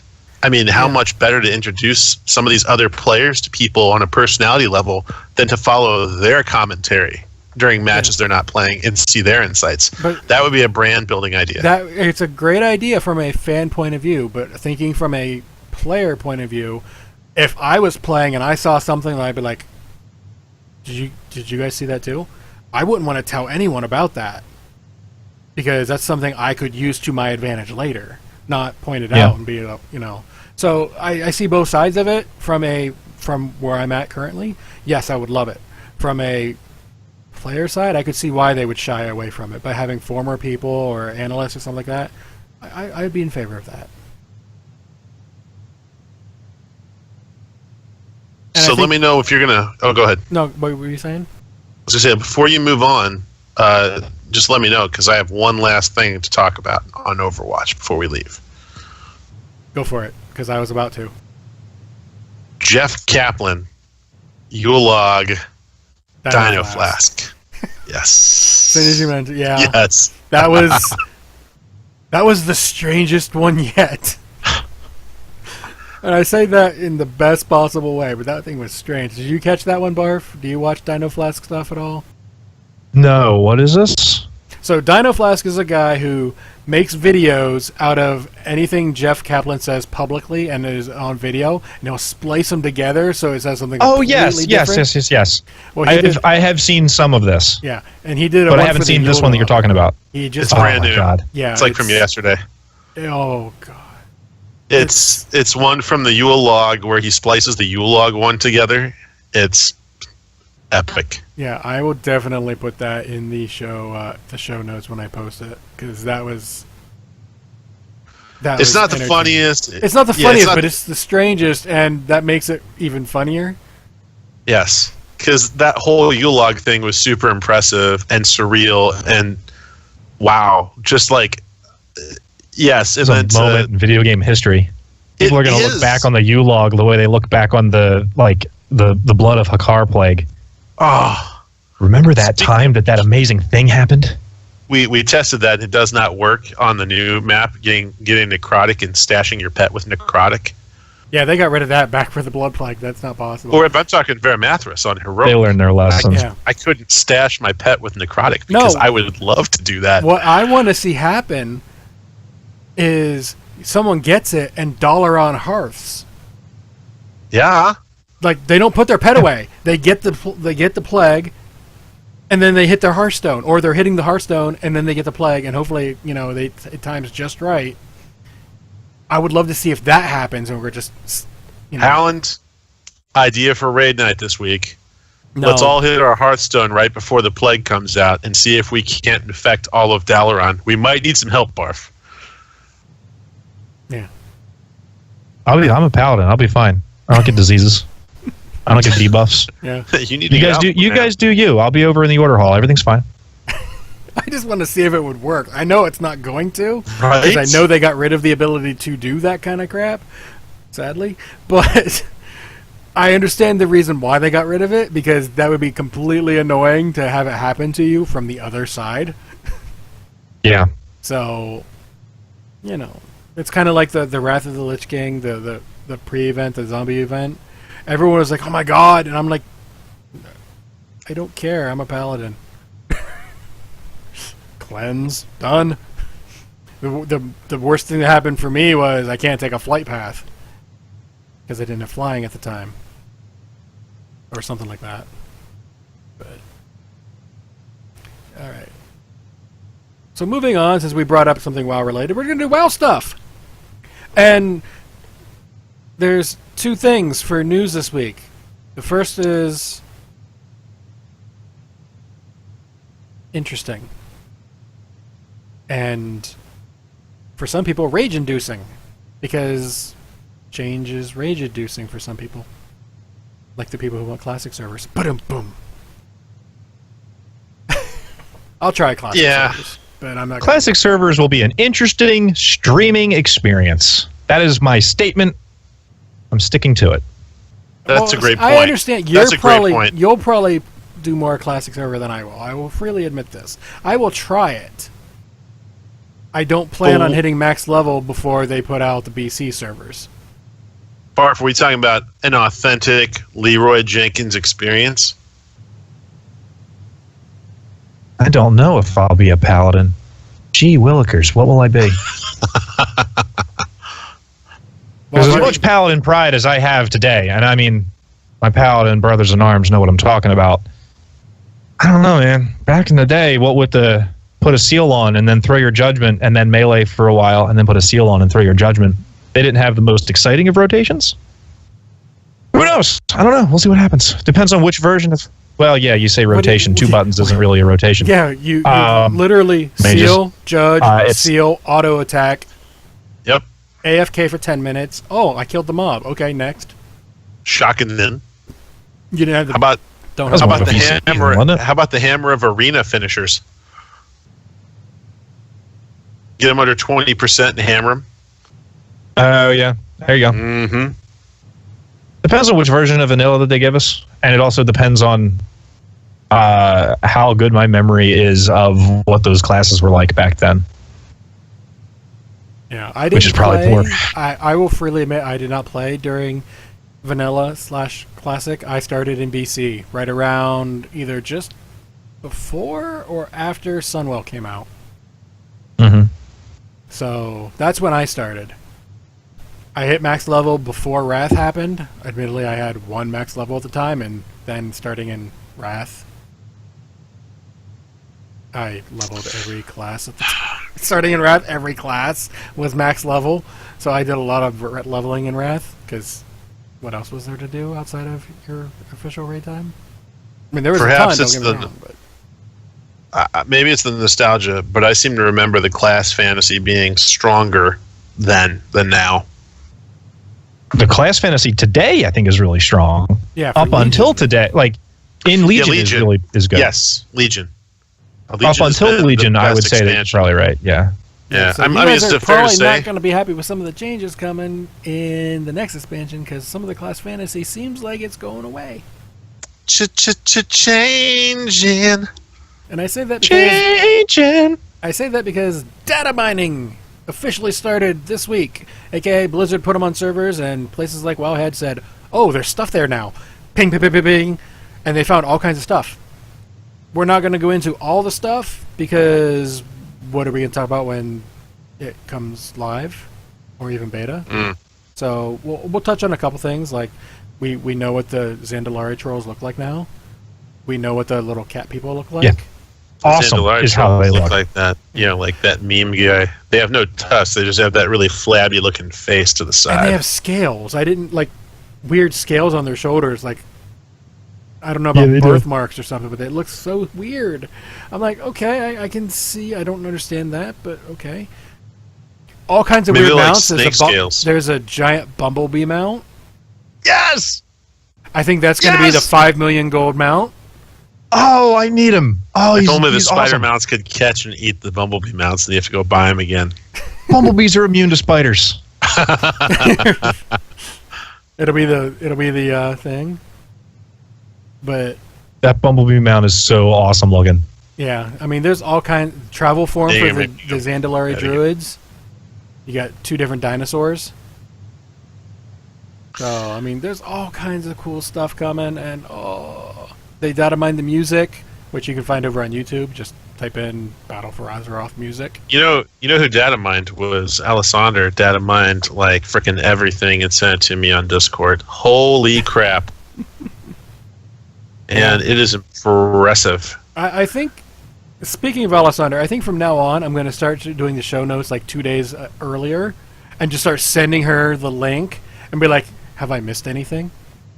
Why do we not have her on, by the way? How does Because I am lame and keep forgetting. You just need to say Alessandro is the guest host this week, and I'm going to be the guest cast. First step is admitting it, Draven. Yeah. I mean, I'm not saying don't be the host, Draven. I'm saying, like, oh my God, did you look at the stuff she sent? She's on it. Oh, yeah. Absolutely on it. She always is, and I got to give her. Yeah. I give her a little bit of crap about StarCraft stuff, but you have to. It's entertaining. Well, there's that too. Poke the bear. Yeah, yeah, and I probably owe her gold according to the chat room. So. Yeah. You can have my spot next week. I don't know. I'm just saying. I appreciate your show notes, Alessandro. That was. I'm looking through all this stuff. I'm like, there's no way we could possibly mention all of the stuff she covered in these notes. Holy crap! Yeah, it's amazing. But like I said, it is the alpha, or even a tech alpha at that. So maybe friends and family have their own build or whatever. But a lot of people, upon seeing this information, were like, "Oh my God, Blizz, what are you doing to my class?" First off, it's alpha. Mm-hmm. Best case scenario, numbers are not set, so don't worry about that. Abilities aren't set, so don't worry about that. Everything changes every single expansion. Classes get complete overhauls every time between expansions. Maybe not every class. Maybe it wasn't the great pruning that we got, a couple times. But stuff is going to change. It'll be okay. I promise you, only one class is going to hit like a wet noodle, and it's going to be the Ret Paladin, because it happens every freaking time. Should have rolled Holy Man. I can't heal. I mean, my Druid is Resto. Not as a Ret Paladin, you can't. Oh, I heal just fine as a Ret True Paladin. That. Yeah, buff DKs. That's right. Absolutely, Callaway. I agree. I heal just fine as a Ret Paladin, just not anybody else. I want to point out, I am engineer because I like engineering, and engineering has been highly underrated for a long time, and there are two new things coming out for engineers that I'm excited about. One is portable transmog, and the other is polymorph bombs. Like, if these stay around, that is awesome. I haven't done a whole lot of looking into what's coming, just because I know stuff is going to change, and it'll change a lot. So I've been kind of, okay, stuff is going to change. I'll give it like 3 more rounds of the stuff. Like, I looked at some of the pictures, I listened to some of the music, but in terms of actual details. I was just going to say, there's a couple of engineering things in here that are actually really cool. I mean, you mentioned the transmog pad, but there's also going to be a portable stable master for hunters. There's going to be, God, I hope this makes it into the game, the electroshock mount motivator, which increases mounted movement speed. Wow. For a short duration, but also could disorient your mount. Is that not the most gnomish thing you've ever heard, man? It's so great. Engineer-only submarines? I did not see that yet. Give me the submarines. Give me the submarines. Here's the thing that's really cool about professions, though. Is where I was born. Go ahead. The thing about professions, though, that I think is really cool is that they're squishing down the level caps for professions. What's the level cap right now on professions? 800, 900? 800. Yeah. 800. Yeah. 100 after this. There will be 100 levels to a profession. And that's awesome. For leveling up purposes, man, like, I know there's probably going to be a bunch of people who were like, I've been an engineer since before dirt. And then, back in my day, we only had rocks. None of them had dissolved into dirt yet. And we had to level up our enchanting by standing on top of the bank and barking all day. And I have my 800 and I'm proud of it, dagburn it. I don't care. It doesn't matter. I have too many alts to care about your 800. This goes to the heart of barrier to entry to the game. There's 2 ways: is you bring back people that quit, or you get new people to start playing. And if you get new people to start playing, they have to be able to scale this stuff. So I'm in total favor of this. All professions should be fun until you hit the top of the game, and then there should be fun balanced with like the market economy. Yeah, exactly. Which would be transmog and fun. Yes. Which kind of, or utility. for a lot of people, it's the same thing. Transmog is fun. Yeah. My only question about this 100 cap is, what about the people who have 800? Are they just squished or above 100? Yeah, probably. Yeah. Squished. Like what? Like my mage enchanting is 756. Am I just going to be 100, or am I going to be like? You'd probably be like 98. Yeah. I mean, I'm fine with the I'm fine with squish. Do not get me wrong on that. I am perfectly fine with it. I'm just kind of curious where the scaling, how that's going to affect everything. So I assume it'll just be like a rounded percentage of whatever you are to maximum. Well, and as Alessandra's pointing out, the premise is that you are proficient up to 100, and then every time an expansion rolls out, there's expansion-specific stuff that you're allowed to do within that profession. So if you're a lower level and you're not 100 yet, you may still be able to do some things in that expansion, but it'll be like the intro stuff. I think is that how that's reading, but maybe I'm wrong. I mean, that'll be great. I mean, if it wasn't for the fact on my paladin in particular that I had some blacksmithing stuff that are not in game anymore, I would have dropped blacksmithing this expansion. I totally would have gone like alchemy or herbalism or just something useful. I'm sorry, how many characters do you have again? A lot. Too many. What's the point in dropping professions if you've got 3 billion characters? I main my paladin. I spend most of my time on my paladin. Okay. As such. All right. Yeah. Yeah. So I might have mentioned this before.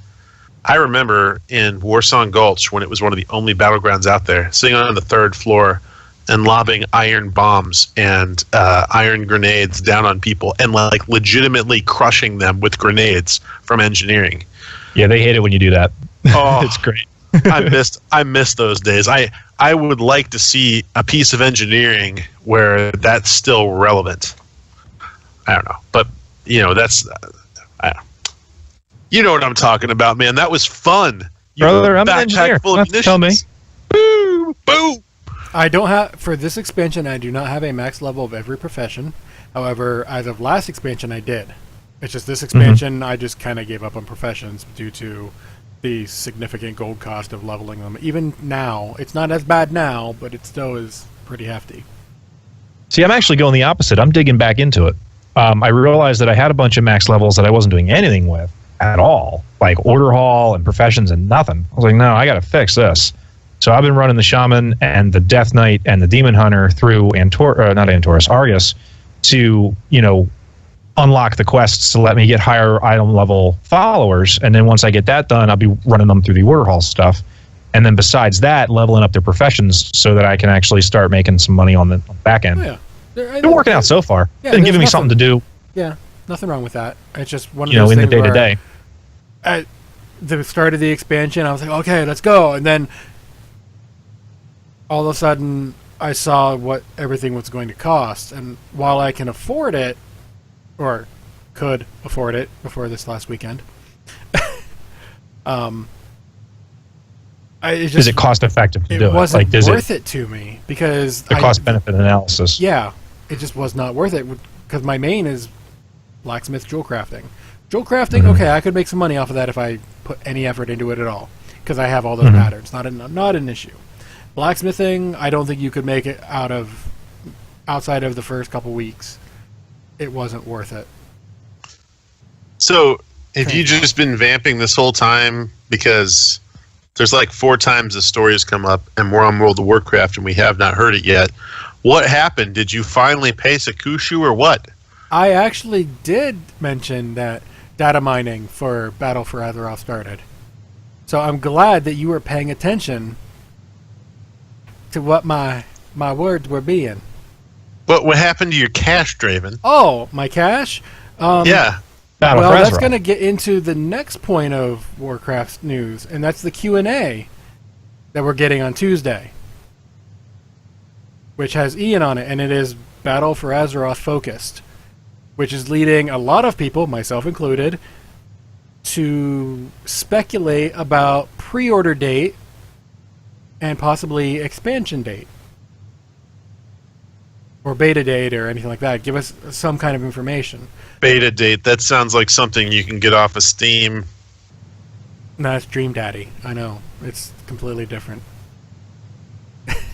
And Barb's Beta like, date. Don't care. The fish dating simulator, or in iHeel's case, the catfish dating simulator. You know, whatever. So, where did my gold go? My gold went into tokens, which I have in my mail, which will be converted into mostly BattleNet balance, and I will use that to buy tokens again and then resell them when the price skyrockets when they announce whatever it is, because that's what freaking happens every time. It just needs to go up by a certain percentage, and I will make my money back. And the fact that I bought 15 of them that one night, and then earlier I bought another 23, I think. So, let me tell you a little something about myself, because Barf was very revealing earlier. I have a lot of credentials in the financial industry, and what you're talking about is something very akin to futures trading in the stock market. One thing I fear for you is that while this sounds like a pretty cool play, watch Blizzard normalize this currency a little bit between now and then because of people doing exactly what you're doing. Ouch. Worst case scenario, I will have 3 years of game time and every expansion paid for. So I'm good if I don't if it doesn't go up enough. I got time paid for. I got my expansion paid for. I'm good there. Every expansion in the next 3 years, you mean? Well, you said paid for the next 3 years and all the expansions, and like all the expansions in the next 3 years, I'll huh? get two of them, yeah. It's how You gotta saying get it's into a risk. Hearthstone again, man. It's possible I could get burned Correct. from it, but at the same time, again, worst case, if the price doesn't go up, free month, I paid gold for my expansion. It's not that big of a deal. I won't make as much. So, I mean, if I don't make a ton of gold off of it, I'll be okay with that. If I break even, I'm okay with that. If I get my game time for free, which I've been doing anyway, thank you, other people. Paying more. Yeah, I'm still a little bummed out that I didn't get like a couple of years worth of game time back when they were 20,000 gold each. Yeah. Remember that? Remember 20,000? Yeah. It was such a happy number. Yeah, I remember seeing it was 20, and I was like, if it ever breaks 50, I might buy the token and sell it. And then it skyrocketed and skyrocketed and skyrocketed. I was like, I should have bought more of them at the time, because I actually did run out of it in December. Like December was my last. Maybe it was last year. I don't remember. But there was a time I had bought a lot of them at the time. Like I was good for like a year and a half or something like that, because I bought so many at that 20K price. And I was like, ha ha ha! All these people who bought like 1 or 2 months at a time are paying so much more than me, and now I'm paying that too. But So Carrie in chat, by the way, this one's for you. All right, ready?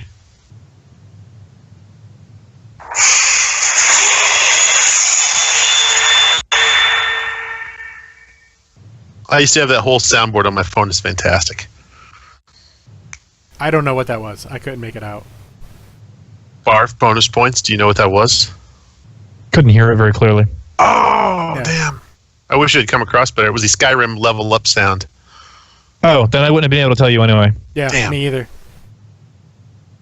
Skyrim soundboard is fantastic. I've tried to play some of those Elder Scrolls games. I just, for whatever reason, I just never could get into them. I'm glad for everyone who has. Mm-hmm. Like, I've played some games that other people are like, I don't ever get that. And some games I'm like Witcher 3, I played for over 100 hours. Well, look, if you ever want to play a game where it's so untethered that you can just break the game, Daggerfall, which was almost 3D, and what you would do is you would go and you would rob the most expensive shop in town. And if you did it right, you would stand there and pilfer thousands upon basically tons of valuable supplies, wait until morning and be within range of where the shopkeeper stands, and then sell him all his own crap. And he'd happily buy it from you, and you get mercantile skill up. And you got mad at me for doing the exact same thing with WoW tokens, except that I paid for them. It's real money. Well, yeah, it is real money. Yeah, except I paid for them. And Blizzard but Blizzard controls the value of the cash. Yeah, it's not like a market where there's so many tokens in circulation and so much gold, and that means that the gold equals this. No, Blizzard just slaps a number on there. They're totally in control of it. It's still supply and demand, and I realize I will have to be very quick if my idea works at all. Well, maybe. If let's say it skyrockets to, I'm going to make a ridiculous number up here, 500K per token. I said it was ridiculous. I would have to get all of them in all at once very quickly for it to stay at that, because then no matter what it goes back down to, I still get the 500K per token, even if someone else pays 125K. I suppose. So I would have to be very quick if my idea works. If it doesn't work, again, worst case scenario, I'm good. I have the next expansion and the expansion after that paid for. I will have probably all my game time paid for. If I get the collector's editions, then that's another story. I'll have to figure that out. But thank you for the echo. Sorry about that, yeah. So, he just likes to hear himself. That's why he made a podcast in the first place. Exactly. That's exactly what it is. I love hearing his favorite myself podcast to listen to, yeah. Well, no. I could tell you what my favorite podcast to listen to is, but no one will believe me anyway. Even though you're not saying it out loud, I do appreciate the compliment. Thank you very much. That's right. It's Convert to Raid when Barf is on, or I mean, how many podcasts? Sorry to segue. How many podcasts do you regularly appear on, Barf? Just one. The Converted. One. Well, what's the? I've seen you on CTR, haven't I? No, never been on CTR. Oh no, that's right. It must have been. So not. Isn't there another one that you've been on? I swear I've seen you on more than one. I was on the Game Case. Yep, I've seen. And you on I was on one other one. I don't remember what it was. Maybe I just happened to notice when you're on. Maybe. Could be. Hey, I saw you. I was on Epic Fail once. Right. Yay! Yeah. That was fun. I was on that one. I've been on that one before. Host there is a jerk, but some of the guest hosts are kind of cool. But anyway, Q&A stuff. Is there anything outside of dates that you're hoping to hear about?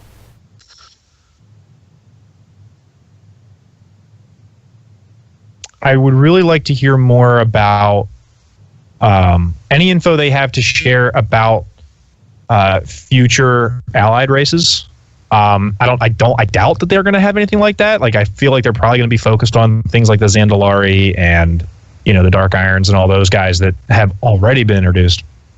I would also be really excited to hear about any kind of systems changes that they haven't talked about yet, but they are ready to talk about now. I'm sure there was a stack of stuff at BlizzCon that they were like, well, we have plans for this, but we're not ready to talk about it yet. That sort of thing. That's what I would love to hear about.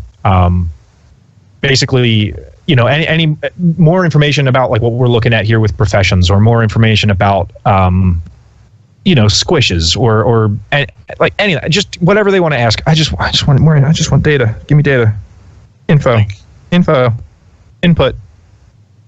Whatever the Johnny 5 reference was. We watched last times. No, that's right. You should have watched last episode. That was our Johnny 5 episode. Yeah, we actually had. That's what I was talking about. Yeah. Oh, you did, yeah. Wow.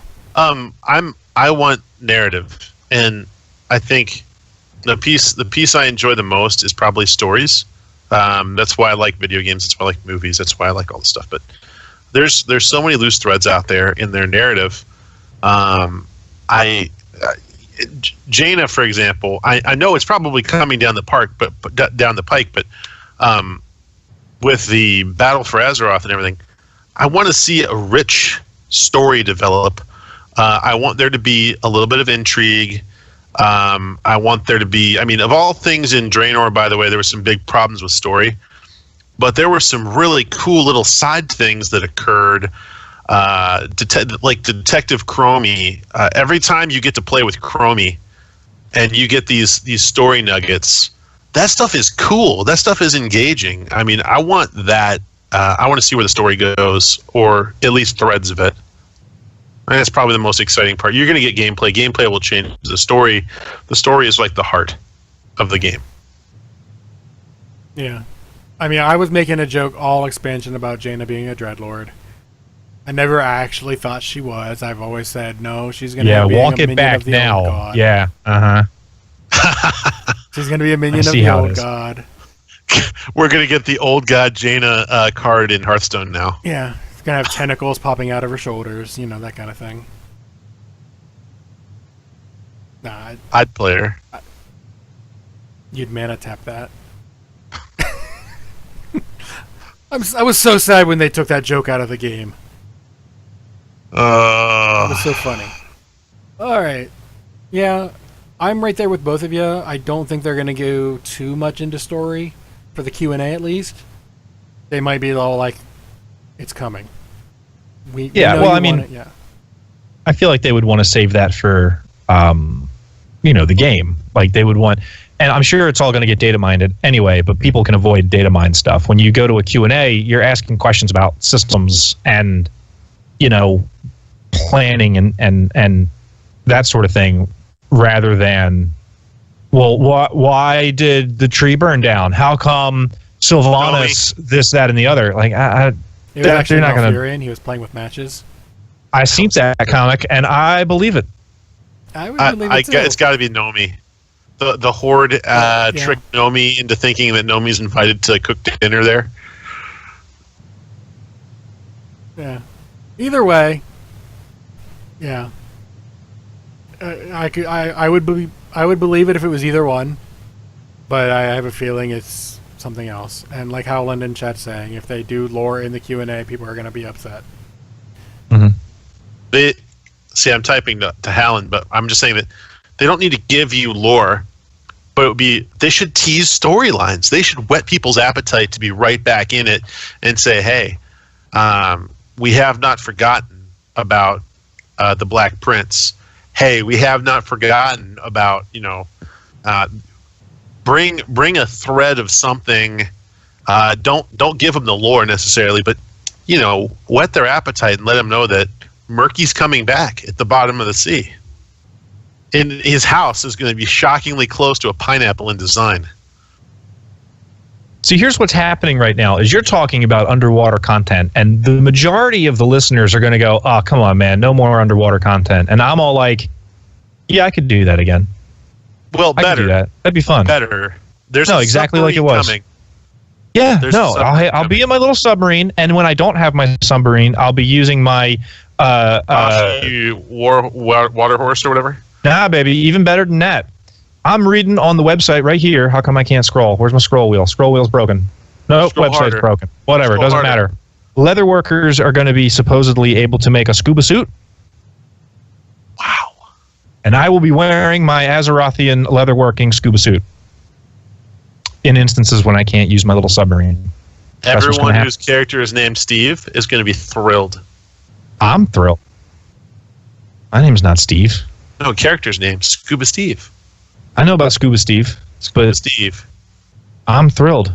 There's more than just the Steves out there that are going to be happy about the underwater content. Everybody in chat, come on. Give me your hands. Where's the underwater people? Show them to me. Everybody knows. Everybody knows. Things The I didn't know druids. about Barf. He collects people's hands. That's just weird. Show them to me. Put them up. No, Underwater Zone. It's coming. Is this not the water-based expansion?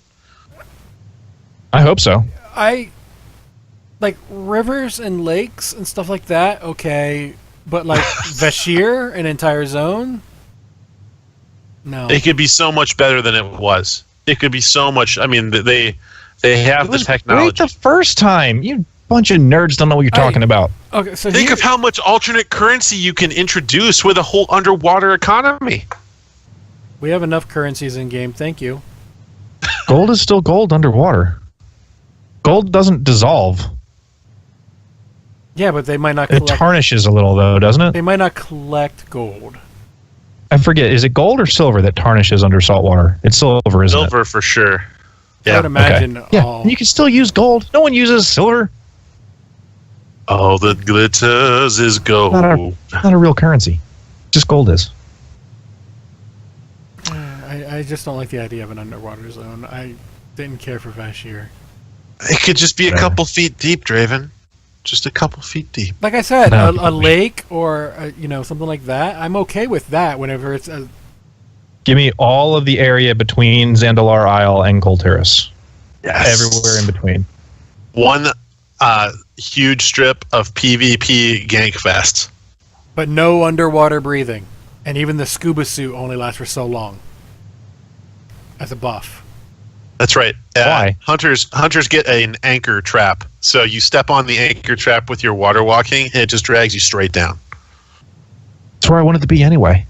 I'd It's be fine. okay with that as long as it's. I'll just switch back to something my I can see. undead.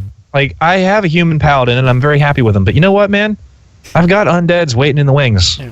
We'll do the underwater zone. Stop trying to scare me away from my dream. You're allowed to think that Vashir or any zone like that could be great. It is Look. possible that it would be better. I did not enjoy it. Look, Barf enjoys being wet and going deep. Yeah, anyone who knows me will tell you. Ask around. I'm a believer, man. On that note, I think that'll be enough for a show, and we've been running long anyway. apologize for nothing. Hooray! Yeah, okay. Hooray! That's always Yes. fun and Raid to hear. I'm not gonna lie. Absolutely. Yeah, that's one of the main reasons I love going to the Chickens Raid. Just That's whatever the random. reason? No, it's just whatever random sounds you pull out from your soundboards. That's not the only reason, but it's a reason. Okay. Yeah. Clearly, I wouldn't go to the raid if I didn't like the people too. At least a little Oh, bit. thank you. Well, yeah, you can be there too. It's okay. Thank you for inviting me. That's so nice of I'm you. glad that I invited you to the raid that you were been part of longer than me. Well, it's nice to know I'm welcome. That's all. And on that note, let's go ahead and do how do people get a hold of us? Barf, you are the guest. I don't know. You're the special guest, so you can go first. How do people get a hold of you on the internet and stuff? I can be found on Twitter at Bartholomew_CTR. I'm also an officer in the Convert to Raid Guild on Airy Peak US. You can find me there. I am Bartholomew. I'm also Bartholomew in the Discord. I stream 4 nights a week on Twitch at twitch.tv/Bartholomew_CTR, where I play Warcraft, occasionally Heroes of the Storm, and a bunch of retro/console/whatever I'm up for, sort of variety type things. And I also am one of the hosts on the Converted podcast, which is the Guild podcast, the World of Warcraft podcast about the Convert to Raid Guild on Airy Peak US, where we talk about guild events and we do a community spotlight and all that jazz. So I am very much findable any place. If you look for Bartholomew, you will find me. Yep. Do that, by the way. Yes, follow him. I don't say that nearly enough to people, but in this guy's case, I mean it. You should follow him. Cool guy. You're too kind. It happens every now and then. Don't get used to it. I don't do it often. Galv, how do people Don't get a get hold used of you? to it. I don't do it often. Title of your sex tape. Right. You can find me. I play with Vex on Thunderlord, Galvanid, Airy Peak, with CTR's Hyjal Volunteer Fire Department. Hyjal Volunteer Fire Department. Twitch, Galvanid Online is my Twitch handle. Most specifically, in the one that I think is the one I'm having the most fun with is www.twitch.tv/Galvanid. I stream 4 nights a week or more, and in those cases, I just hit 50 followers, which is great. I would really appreciate anyone that comes out to view. That'd be good. Yeah. What do you? I just had the greatest idea ever. Uh, We need to, for next expansion, we need to rename Hydro Volunteer Fire Department to Nordrasil Volunteer Fire Department. I was just like, oh my god! oh, well, Halland, let's think that one over because It needs to happen. Oh. Nordrasil Volunteer Fire Department. Eldrasil, right? Yeah. Whichever, it doesn't We're gonna matter. roll that one through. Whatever. Burn all the trees down. Who Hold cares? down, I don't care. Who even needs trees? Yeah, we don't need Draven. trees. They're not good for anything. Yes. Would it be not okay, or like let's just say, how do people find Draven, like if they want to? Well, I don't know why they would want to, but online would be easier than any other way, and that is on Twitter at Draven Dresden. I know, I'm terribly creative when it comes to that. I use that name everywhere because I'm creative and stuff.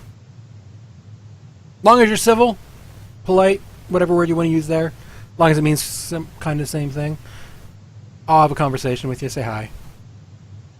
If you like my sense of humor, first off, I'm going to say, what is wrong with you? And also, can you share your medication?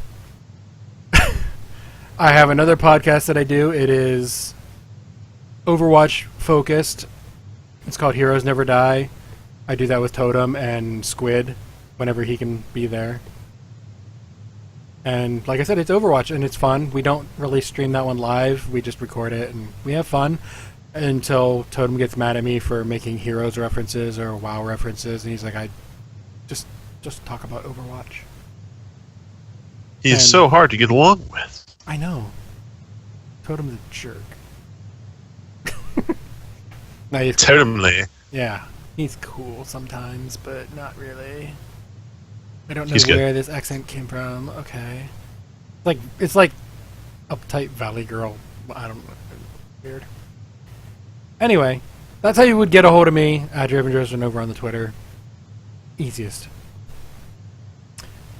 Shout outs. We should probably do those too, since I almost forgot last week. Barf, special guest again, goes first. Well, first of all, thank you to you guys for bringing me on to this cool, fun, hanging out and having a great time type of show. That was a lot of fun. Yeah, man. And I'm going to throw a shout out to Silverbolt in the Convert Trade community for hosting a bunch of cool achievement type events for the 5-year anniversary of the guild. I got a fat stack of achievement points in the last week and a half or so, thanks to her runs. And also, I like her a whole bunch, and I'm going to go see her in Chicago in a couple of weeks. That'll be fun. Aww. I totally wanted to go to those achievement runs. You have no idea.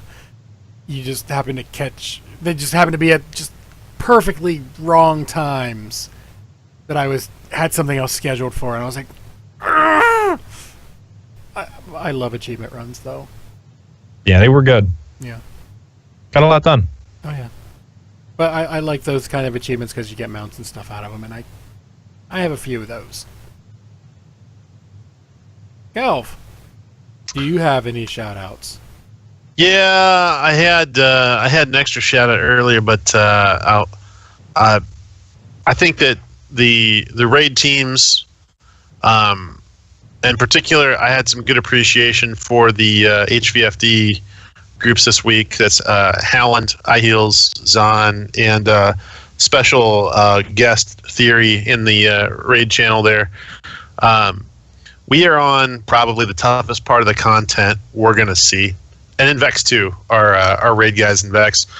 Coven and Agrimar and Argus on Heroic as we chase ahead of the curve. Thanks for sticking in there, because this is the spot that stings. And even when we get past it the first time, we're going to have to get past it the second time. I don't know where Theory is, but I'm just saying that those guys are putting up with a lot right now, because that's the tough spot. So I appreciate everyone being patient with me, whether I'm tanking or DPSing and yelling at people. So thanks guys. Yeah, as for me, I will give my shout out to Nebraska for this great billboard they gave us. I didn't ask for it. I just happened to drive by and I saw it and I was like, that's amazing. You forgot our Twitch address. That would be impressive. You gotta. I was gonna put try it to on there. Photoshop it in, but my photoshopping skills involve MS Paint, and just wouldn't work out. So that's why there's no Twitch address on there or anything like that. It would have been funny, but Filter it through Discord. Discord meme that puppy, or group me meme that puppy. Yeah, GroupMe is a thing still. Is it? Is it actually? Yeah. Oh, I thought they went under. Shows what I know. And I think the picture is in Discord. So, yeah. Other than that, I gave a shout out to the person in Nebraska last week. I'll do it again this week just because I can. And Barf, for the record, not half vampire. And that's all I'm going to say. All right, man. I'm just saying. I know. And I will freely admit that your reference there completely lost on me for like 2 weeks until you actually explained it, and I was like, wait, what? I can't believe I missed that! So that was amusing. I can't remember what her name is. Is it Rachel? The character in the book that I was referencing? Oh. You're talking about his baby mama? Whoa, dude. Spoilers. So, Barf, At this if you point, it's like slicked 7 years ago. if you slicked your hair back with that kind of lighting, you could totally get the vampire look going on. With that, yeah.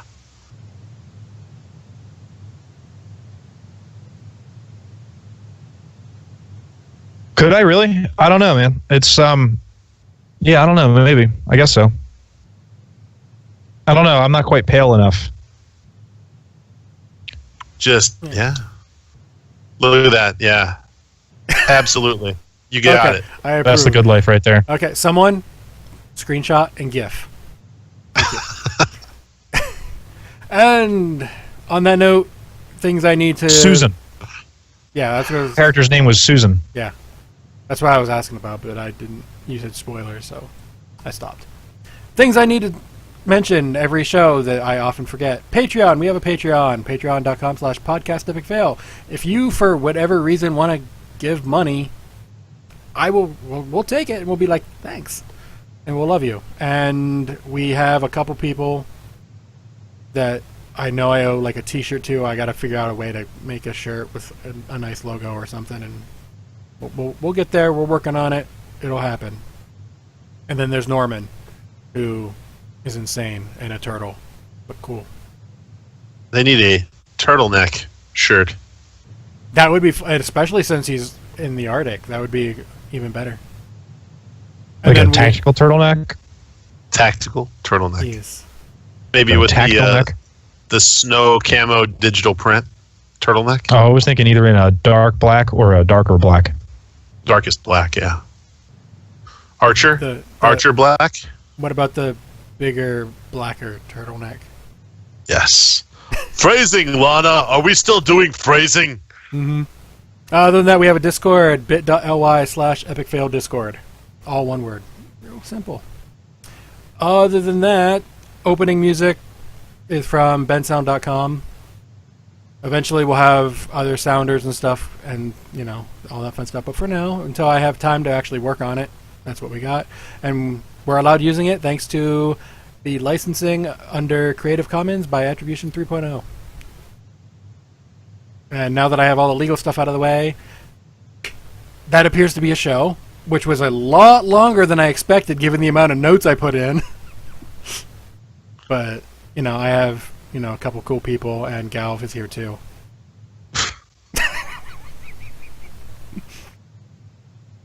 So, do we have any last words for the show tonight?